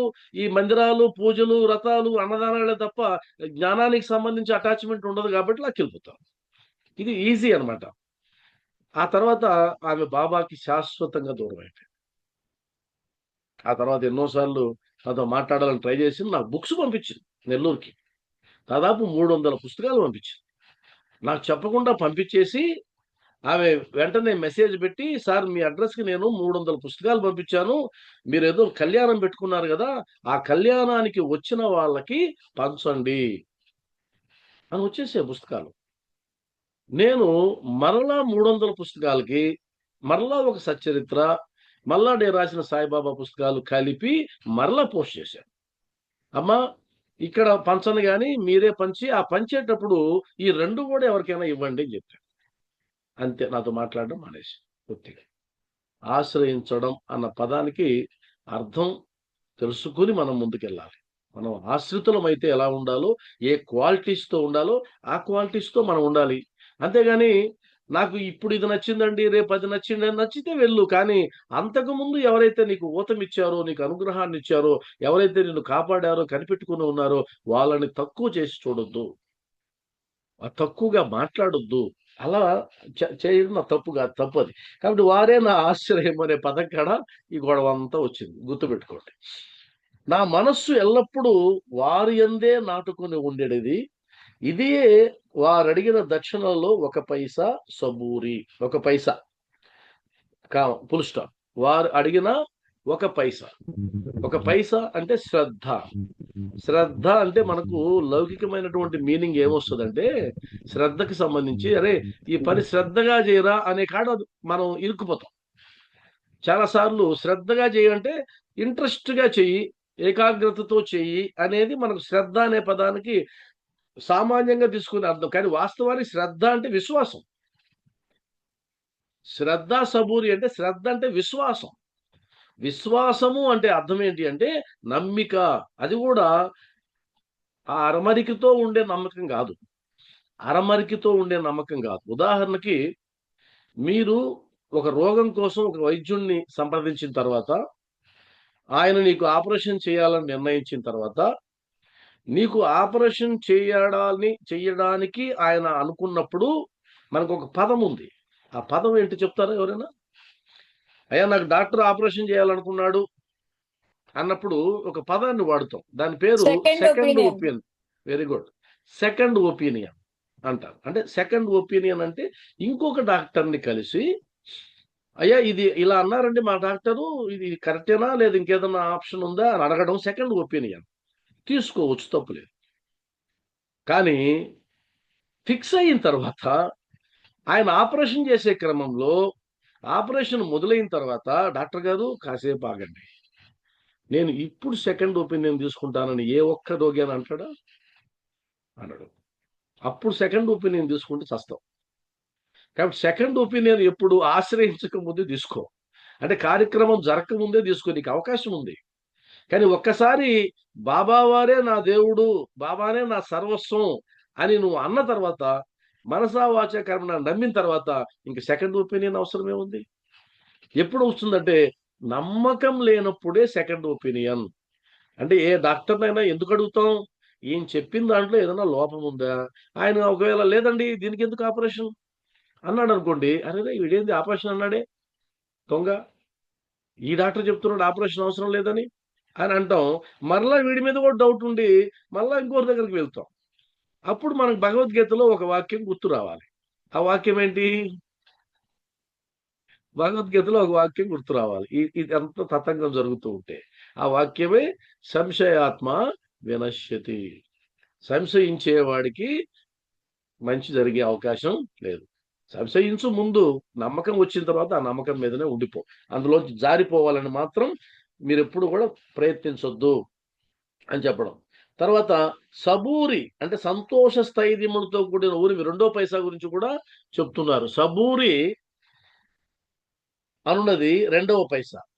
నేను మిక్కిలి సంతోషముతో చాలా కాలము కనిపెట్టుకుని వారి సేవ చేసితిని. చాలా కాలం. పైన ఎంతకాలం అన్నారు? 12 సంవత్సరాలు. చాలా కాలం 12 సంవత్సరాలు. ఈ ప్రపంచమనే సాగరమును సబూరి అను ఓడ నిన్ను సురక్షితముగా దాటించును. ఇది ప్రతిరోజు గుర్తుపెట్టుకోవాల్సిన వాక్యం. ఈ ప్రపంచమనే సాగరమును సబూరి అను ఓడ నిన్ను సురక్షితముగా దాటించును. దీన్ని మరలా 2 పదాల కాడ అండర్లైన్ చేసుకోవాలి. సాగరము అనేది, ఓడ రెండవది, 3 దాటించును 3. సాగరాన్ని ఆధ్యాత్మికతలో దేంతో పోలుస్తాం మనం? ఎక్కువ ఉపమానం దేంతో పోలుస్తాం? సాగరాన్ని. ఊత పదంలాగా చెప్పేస్తూ ఉంటాం. ఆధ్యాత్మికత వచ్చిందంటే సంసారమును సాగరము అనేస్తూ ఉంటాం. సంసారం సాగరం లాంటి, సముద్రం లాంటిది. అది ఎవడు దూకమన్నాడు నిన్ను సముద్రంలో? మనమే దూకుతాం. ఎవడు దిగమన్నాడు? మనమే దిగుతాం. దాటి ఉచ్చనుకొని దిగుతాం. అంత సులభం కాదని తర్వాత అర్థమవుతుంది. కాబట్టి ఈ సంసారం అనే సాగరాన్ని నువ్వు దాటాలంటే సబూరి అనే ఓడుండాలి. సబూరి అంటే సహనం ఉండాలి. ఆ, సహనం అన్నది హలో, ఈ సహనం అన్నది ఒక్కటి లేకపోతే, సహనం అన్న గుణం ఒక్కటి లేకపోతే అయ్యా, సంసారంలో ప్రతి నిత్యము ప్రతి నిత్యము సమస్యలే, ఇంకొక అవకాశమే లేదు. కాబట్టి ఎవరికైతే నీకు ఈ సంసారం అనేటువంటి ఆ సాగరాన్ని వేదాలి అనుకుంటారో వాళ్ళకి ఒకే ఒక్క ఉపాయం ఏంటంటే సబూరి, అంటే సహనంతో ఉండడం. ఎంతవరకు సహనంతో ఉండగలమండి? ఎంతవరకు ఉండగలిగితే అంతవరకు. అలా తగిలేస్తే కొంచెం అలాగ కాబట్టి ఈ అలాగ. సహనము అనేది లేకపోతే, ఈ సహనం అనేది లేకపోతే మనం జీవితంలో చాలా మిస్ అయిపోతాం. చాలా మిస్ అయిపోతాం. మీరు కావాలంటే ప్రశాంతంగా కూర్చొని ఆలోచించండి. చాలా సమస్యలకి కారణం ఉద్రేకం. ఉద్రేకం అంటే అర్థం ఏంటంటే సహనంతో ఉండలేకపోవడం. ఉద్రేకమే కారణం. సహనంతో ఉండలేకపోవడం. సహనం అంటే 1, 2, 3, 4 అంటాం కదా మనం. మనకు 9 నుంచి మొదలు పెడితే 9, 8, 7, 6, 5, 4, 3, 2, 1 అంటే 10 సెకన్లు. ఈ 10 సెకన్లు భరించడం చేతగాక చాలా మంది ఉద్రేకానికి లోనవుతారు. లోనయ్యి చెయ్యకూడని పనులు చేసేస్తారు. చేయకూడని పనులు చేసి ఆ తర్వాత చట్టానికో లేదా ఇంకొక దానికో వాళ్ళు చిక్కిపోయి అన్యాయం అయిపోతారు. సహనం భరించాలి. ఒకటి, నీకేదన్నా ప్రమాదం సంభవిస్తూ ఉంది అనుకున్నప్పుడు నువ్వు ఎంతవరకు సహనంగా ఉండగలవో అంతవరకు ఉండు. మరి పూర్తిగా ఉండలేం ఒక్కొక్కసారి. లేదు, నీ మీదగా నువ్వు ఇంకెవరి మీదకైనా దాడి చేయాలనుకున్నప్పుడు, ఇంకెవరి మీదైనా నీ భావాలు రుద్దాలనుకున్నప్పుడు కూడా ఈ సహనం అన్నది చెయ్యి. ఈ మధ్య మొబైల్ ఎక్కువ చేసింది కాబట్టి మొబైల్ ఫోన్ వల్ల కుటుంబ సంబంధాలు చిన్నాభిన్నం అయిపోతున్నాయి. ఈ సహనం అనే కాన్సెప్ట్ లో కుటుంబ సంబంధాలు చిన్నాభిన్నం అయిపోతాయి. ఎవరో వచ్చి ఒక మాట చెప్తారు నీకు, నిన్ను ఇలా అన్నారండి వాళ్ళని, వెంటనే ఫోన్ తీసుకుంటావు. వెంటనే ఫోన్ తీసుకొని ఫోన్ చేసేస్తావు. ఇలా అన్నావంట అంటారు. నీకు ఎవరు చెప్పారో నువ్వు వాళ్ళు అంటారు. ఈ గందరగోళం అయిపోతుంది. నువ్వు ఆగలేవు. అదే ఫోన్ లేదనుకోండి, మరలా వాళ్ళు కనిపించినప్పుడో, లేదా నువ్వు వెళ్ళినప్పుడో ఎప్పుడో జరుగుతుంది ఆ చర్చ. అప్పటికప్పుడు జరగదు. కానీ మొబైల్ ఉన్నందువల్ల వెంటనే మాట్లాడేయడం, జీవిత కాలాలు మాట్లాడుకోకుండా పోవడం కూడా జరుగుతా ఉంటాయి. కాబట్టి ఈ మొబైల్ ఒక్కటి గుర్తుపెట్టుకోవాలి. నేను ఈ మధ్యనే ఒక కార్యక్రమానికి వెళ్తే, ముగ్గురు అన్నదమ్ములకు సంబంధించిన కుటుంబంలో నాకు చిన్నప్పటి నుంచి మా ఊర్లో నేను ఆ, పెరిగినప్పటి నుంచి మాకు దోస్తులు. ఉంటాయిలే ఐదు. అమ్మా వీళ్ళెవరో గాని, నేను అన్‌మ్యూట్ చేస్తున్నాను. వాళ్ళు అన్‌మ్యూట్ నేను అన్‌మ్యూట్ చేస్తే వాళ్ళు తీసేసుకుంటూ ఉన్నారు. చాలా అద్భుతంగా తీసేసుకుంటూ ఉన్నారు. సరే. ఒకే నంబర్. ఇందాకటి నుంచి అదే నంబర్. కాబట్టి ఇంకొకటి గుర్తుపెట్టుకోండి. వాళ్ళలో ఒక ఒక కార్యక్రమం జరిగితే, ఆ కార్యక్రమాన్ని అడిగి పోయినప్పుడు నేనన్నాను, "మధ్యలో అన్న రాలేదా?" అన్నాను. "రాడు" అన్నారు. "ఎందుకు రాడు? వాడు చేసిన తప్పు నీకు తెలీదా?" అన్నాడు. "తెలీదు." "ఎందుకు తెలీదు తెలుసా నాకు?" "చెప్పండి ఎందుకు తెలీదు?" "నీకు తెలీదా? ఎలా తెలియకుండా ఉంది నీకు?" అని అన్నాడు. ఇప్పుడు చెప్పండి మీ కరెక్ట్ సమాధానం. "నాకు తెలియదు" అన్నా. "ఎందుకు తెలీదు?" ఇది చాలా సింపుల్ ఇది. పెద్ద పెద్ద ప్రశ్న కాదు. ఆయన అన్న మాట ఏంటి? "మీ మధ్యలో అన్న రాలేదా?" అన్నా నేను. "రాడు." "ఎందుకు రాడో నీకు తెలీదా?" "తెలీదు." "తెలీదా? అంత పెద్ద విషయం జరిగితే నీకు తెలీదా?" "తెలీదు." "ఎందుకు నాకు తెలీదు" అంటే, నా నంబర్ ఆయన కాడ లేదు. సింపుల్. నా ఫోను నంబర్ ఆయన కాడ లేదు. నా ఫోను నంబర్ ఆయన కాడ ఉండుంటే చచ్చినట్టు ఫోను చేసి ఉండేవాడు. ఆ చెత్తంతా నాకేసి ఉండేవాడు. నేను అల్లాడిపోయి ఉండేవాడిని. నా అదృష్టం కొద్దీ అప్పుడు "నీకు నేను ఫోను చేసి ఉంటానే" అన్నాడు. చేయలే. అయితే "నీకు నంబర్ లేదు. ఒకసారి నంబర్ చెప్పు" అన్నాడు. అది అయిపోయింది మొదలు. నంబర్ చెప్పంటే మొదలు. ఇంక లింక్ వచ్చేసింది. కాబట్టి ఎప్పుడైనా సరే సహనం అనే పదాన్ని ఇప్పటి కాలంలో సహనాన్ని బ్రేక్ చేస్తున్నది ఏదైనా ఉంది అంటే మొబైల్ ఫోన్. కాబట్టి మొబైల్ ఫోన్ ఎత్తుకొని మాట్లాడాలనే సందర్భం వస్తే ఆపేయండి. 98764321 10 సార్లు అనండి. మొబైలొద్దు, మొబైలొద్దు. మనిషి కనిపిస్తే మాట్లాడదాం. లేదా ఇంటికెళ్ళి మాట్లాడదాం. గ్యాప్ తీసుకుందాం. అలా గ్యాప్ తీసుకొని స్పందించడమే సహనం. గ్యాప్ తీసుకొని స్పందించడమే సహనం.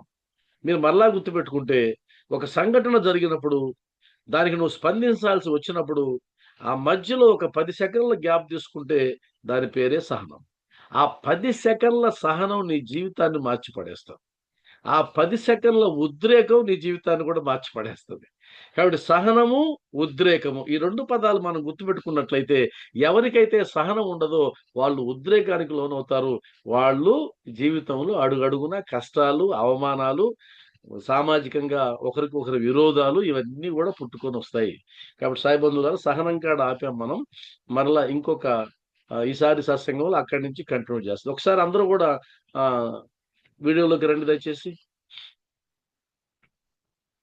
ఒకసారి వీడియోలోకి రండి.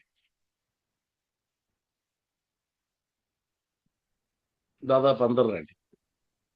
ఓకే.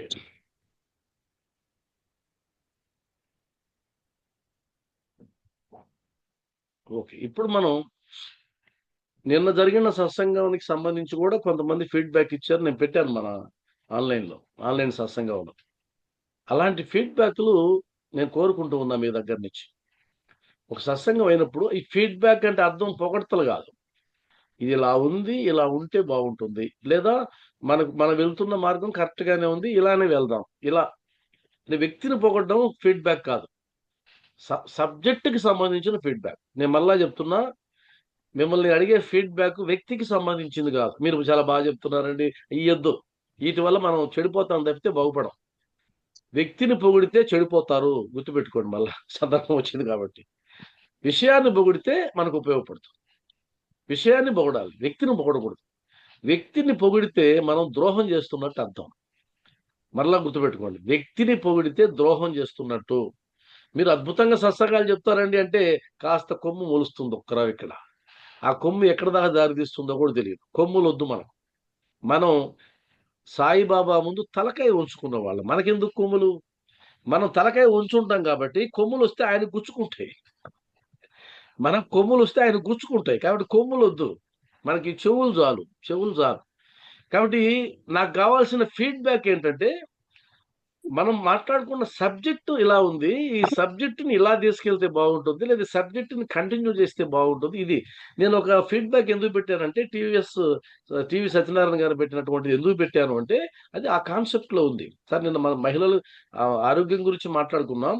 ఈ ఆరోగ్యం గురించి ఒక ఎపిసోడ్‌తో ఆపకుండా ఇంకొన్ని ఎపిసోడ్‌లు చేస్తే బాగుంటుందని పెట్టాడు. అది ఆ ఆచరణాత్మకమైంది.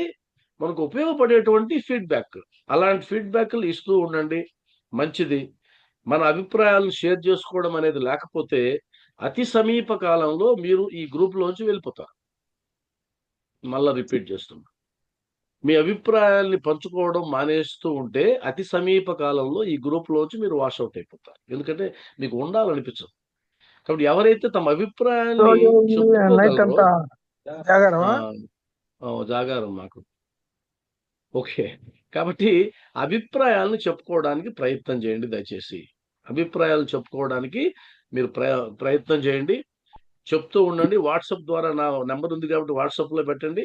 ఆన్‌లైన్ సత్సంగంలో ఇవ్వడంలే. అందరికి ఎందుకు ఇవ్వడం లేదంటే రకరకాలొచ్చేస్తూ ఉన్నాయి. ఇంతకుముందు కూడా ఇబ్బంది పడ్డాం మనం. అందువల్ల దాన్ని కట్ చేసాం. నా నంబర్‌కి పెడితే నా నంబర్ నుంచి మీకు మంచివి అందులోకి వెళ్తాయి. అందరికీ కనిపిస్తాయి. అందరికీ అందరికీ కనిపించాలనే ఉద్దేశ్యం గాదు. మంచి ఉద్దేశ్యం. కాబట్టి సాయి బంధువులారా, ఈరోజు ఏదైతే మాట్లాడుకున్నామో దానిని మననం జేయండి. ఎలా అంటే మరలా సచరిత్ర తీసుకుంటే గుర్తొస్తాయి కొన్ని. నేను పెట్టడం లేదు. కొంతమంది మిస్ అవుతారని పెట్టడంలా. మన చందన లాంటి అమ్మాయిలున్నారిక్కడ. నేను ఆమె కోసం పెట్టడంలే. ఆమె ఆమె గాని పెట్టాననుకోండి సత్సంగానికి రాదామె. కాబట్టి సత్సంగానికి వచ్చే వాళ్ళు వింటాంలే ఆడియో పెడతారు కదా! వీడియో పెడతారు కదా! అని ఎక్కడ అనుకుంటారో అనేటువంటి భయంతో నేను పెట్టడం మానేసిన. అది అయిన తర్వాత ఏదో ఒక రోజు ఒక్కొక్క ఎపిసోడ్‌లు పెట్టుకుంటూ వస్తాం. కాబట్టి అది చేయండి. తర్వాత మనం నెక్స్ట్ రాబోయేటువంటి బుధవారం సత్సంగంలో కూడా మనకి ఇదే దేశ్‌ముఖ్ గారిదే వెళ్తుంది. కాబట్టి రాధాబాయి దేశ్‌ముఖ్ ద్వారా బాబావారు ఏదైతే మనకు అందిస్తున్నారో సందేశం నాకు తెలిసి అద్భుతమైనటువంటి సందేశంగా నేను అనుకుంటూ ఉన్నా. అది మీరు గూడా ఫీల్ అయితే గనక మీ అభిప్రాయాన్ని తెలియజేయండి.